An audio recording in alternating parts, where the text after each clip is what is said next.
Welcome. This is the one-year Bible reading for January 25th, and we are finishing Genesis today, starting in the beginning of chapter 50 and then going right into Exodus. Joseph threw himself on his father and wept over him and kissed him. Then Joseph told the physicians who served him to embalm his father's body. So Jacob was embalmed. The embalming process took the usual 40 days, and the Egyptians mourned his death for 70 days. When the period of mourning was over, Joseph approached Pharaoh's advisors and said, "Please do me this favor and speak to Pharaoh on my behalf. Tell him that my father made me swear an oath. He said to me, 'Listen, I am about to die. Take my body back to the land of Canaan and bury me in the tomb I prepared for myself. So please allow me to go and bury my father. After his burial, I will return without delay.' Pharaoh agreed to Joseph's request. 'Go and bury your father as he made you promise,' he said. So Joseph went up to bury his father. He was accompanied by all of Pharaoh's officials, all the senior members of Pharaoh's household, and all the senior officers of Egypt. Joseph also took his entire household and his brothers and their households, but they left their little children and flocks and herds in the land of Goshen. A great number of chariots and charioteers accompanied Joseph.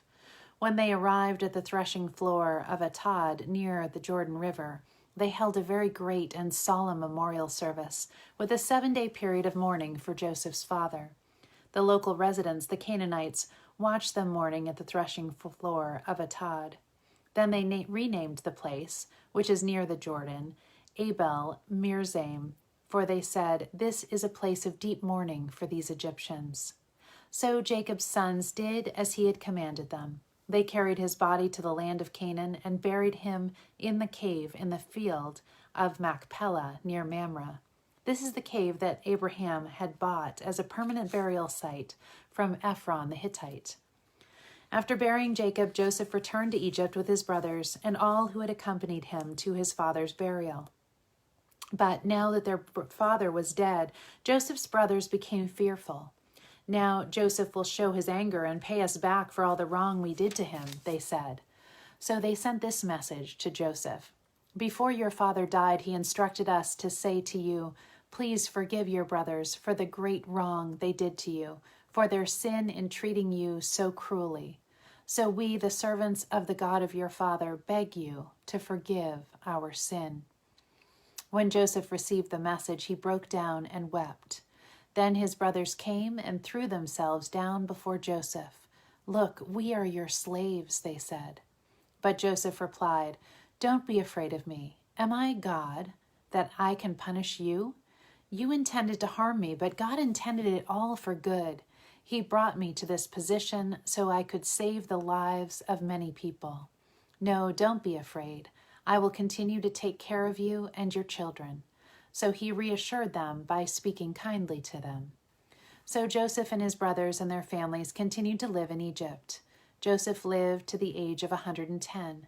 He lived to see 3 generations of descendants of his son Ephraim, and he lived to see the birth of the children of Manasseh's son Machir, who he claimed as his own. 'Soon I will die,' Joseph told his brothers, 'but God will surely come to help you and lead you out of this land of Egypt. He will bring you back to the land he solemnly promised to give to Abraham, to Isaac, and to Jacob.' Then Joseph made the sons of Israel swear an oath, and he said, 'When God comes to help you and lead you back, you must take my bones with you.' So Joseph died at the age of 110. The Egyptians embalmed him, and his body was placed in a coffin in Egypt. These are the names of the sons of Israel, that is Jacob, who moved to Egypt with their father, each with his family." I should have said that last bit is the start of Exodus. Reuben, Simeon, Levi, Judah, Issachar, Zebulun, Benjamin, Dan, Naphtali, Gad, and Asher. In all, Jacob had 70 descendants in Egypt, including Joseph, who was already there. In time, Joseph and all his brothers died, ending that entire generation. But their descendants, the Israelites, had many children and grandchildren. In fact, they multiplied so greatly that they became extremely powerful and filled the land. Eventually, a new king came to power in Egypt who knew nothing about Joseph or what he had done. He said to his people, "Look, The people of Israel now outnumber us and are stronger than we are. We must make a plan to keep them from growing even more. If we don't, and if war breaks out, they will join our enemies and fight against us. Then they will escape from the country." So the Egyptians made the Israelites their slaves. They appointed brutal slave drivers over them, hoping to wear them down with crushing labor. They forced them to build the cities of Pithom and Ramses as supply centers for the king. But the more the Egyptians oppressed them, the more the Israelites multiplied and spread, and the more alarmed the Egyptians became. So the Egyptians worked the people of Israel without mercy. They made their lives bitter, forcing them to mix mortar and make bricks and do all the work of the fields. They were ruthless in all their demands.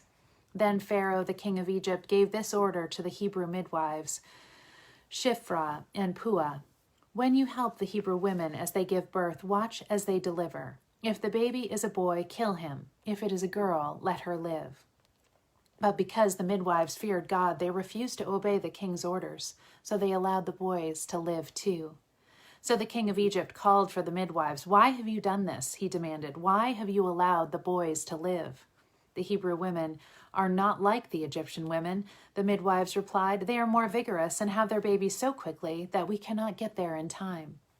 So God was good to the midwives, and the Israelites continued to multiply, growing more and more powerful.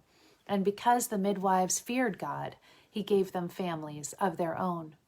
Then Pharaoh gave this order to all his people: "Throw every newborn Hebrew boy into the Nile River, but you may let the girls live."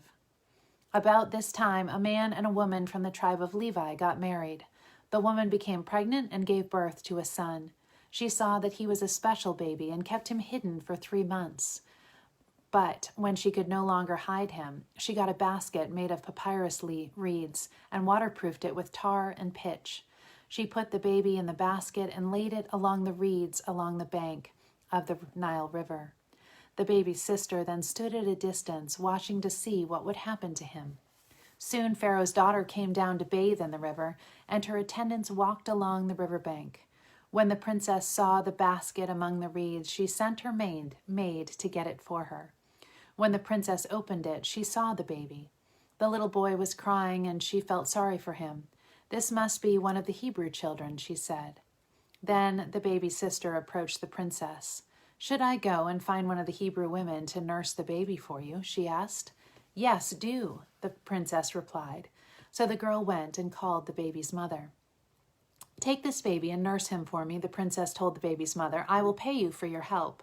So the woman took the baby home and nursed him. Later, when the boy was older, his mother brought him back to Pharaoh's daughter, who adopted him as her own son. The princess named him Moses, for she explained, "I lifted him out of the water." Matthew 16, starting in verse 13. When Jesus came to the region of Caesarea Philippi, he asked his disciples, "Who do people say the Son of Man is?" "Well," they replied, "some say John the Baptist, some say Elijah, and others say Jeremiah or one of the other prophets." Then he asked them, "But who do you say I am?" Simon Peter answered, "You are the Messiah, the Son of the living God." Jesus replied, "You are blessed, Simon, son of John, because my Father in heaven has revealed this to you. You did not learn this from any human being. Now I say to you that you are Peter, which means rock. And upon this rock I will build my church, and all the powers of hell will not conquer it. And I will give you the keys of the kingdom of heaven. Whatever you forbid on earth will be forbidden in heaven, and whatever you permit on earth will be permitted in heaven." Then he sternly warned the disciples not to tell anyone that he was the Messiah. From then on, Jesus began to tell his disciples plainly that it was necessary for him to go to Jerusalem and that he would suffer many terrible things at the hands of the elders, the leading priests, and the teachers of religious law. He would be killed, but on the 3rd day he would be raised from the dead. But Peter took him aside and began to reprimand him for saying such things. "Heaven forbid, Lord," he said, "this will never happen to you." Jesus turned to Peter and said, "Get away from me, Satan. You are a dangerous trap to me. You are seeing things merely from a human point of view, not from God's." Then Jesus said to his disciples, "If any of you wants to be my follower, you must turn from your selfish ways, take up your cross, and follow me. If you try to hang on to your life, you will lose it. But if you give up your life for my sake, you will save it. And what do you benefit if you gain the whole world but lose your own soul? Is anything worth more than your soul? For the Son of Man will come with his angels in the glory of his Father, and will judge all people according to their deeds. And I tell you the truth, some standing here right now will not die before they see the Son of Man coming in his kingdom." 6 days later, Jesus took Peter and the 2 brothers, James and John, and led them up a high mountain to be alone. As the men watched, Jesus' appearance was transformed so that his face shone like the sun, and his clothes became as white as light.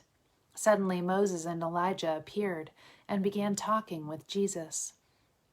Peter exclaimed, "Lord, it's wonderful for us to be here. If you want, I'll make 3 shelters as memorials, one for you, one for Moses, and one for Elijah." But even as he spoke, a bright cloud overshadowed them, and a voice from the cloud said, "This is my dearly beloved Son, who brings me great joy. Listen to him." The disciples were terrified and fell face down on the ground. Then Jesus came over and touched them. "Get up," he said. "Don't be afraid." And when they looked up, Moses and Elijah were gone, and they saw only Jesus. As they went back down the mountain, Jesus commanded them, "Don't tell anyone what you have seen until the Son of Man has been raised from the dead." Psalm 21, a psalm of David. How the king rejoices in your strength, O Lord. He shouts with joy because you give him victory. For you have given him his heart's desire. You have withheld nothing he requested. You welcomed him back with success and prosperity. You placed a crown of finest gold on his head. He asked you to preserve his life, and you granted his request. The days of his life stretch on forever. Your victory brings him great honor, and you have clothed him with splendor and majesty. You have endowed him with eternal blessings and given him the joy of your presence. For the king trusts in the Lord. The unfailing love of the Most High will keep him from stumbling. You will capture all your enemies. Your strong right hand will seize all who hate you. You will throw them in a flaming furnace when you appear. The Lord will consume them in anger. Fire will devour them. You will wipe their children from the face of the earth. They will never have descendants, although they plot against you. Their evil schemes will never succeed, for they will turn and run when they see your arrows aimed at them. Rise up, O Lord, in all your power. With music and singing we celebrate your mighty acts. Proverbs 5, 1-6. My son, pay attention to my wisdom. Listen carefully to my wise counsel. Then you will show discernment, and your lips will express what you've learned. For the lips of an immoral woman are as sweet as honey, and her mouth is smoother than oil, but in the end she is as bitter as poison, as dangerous as a double-edged sword. Her feet go down to death. Her steps lead straight to the grave, for she cares nothing about the path of life. She staggers down a crooked trail and doesn't realize it. And to end today, I have a departure for you. We're going to have a blessing today that comes from Psalm 23, 1-3. The Lord is my shepherd. I have all I need. He lets me rest in green meadows. He leads me beside peaceful streams. He renews my strength. He guides me along right paths, bringing honor to his name. May God lead you beside still waters and provide rest for your weary soul. May he set you right where you're thinking. Set you right where your thinking is wrong. Let me try that again. May he give you faith to embrace the you he's making you to be. And may he give you wisdom to stand and fight when your promised land depends on it. You have everything you need in him. May God's rich blessings be yours today. Love you all. Have a beautiful day.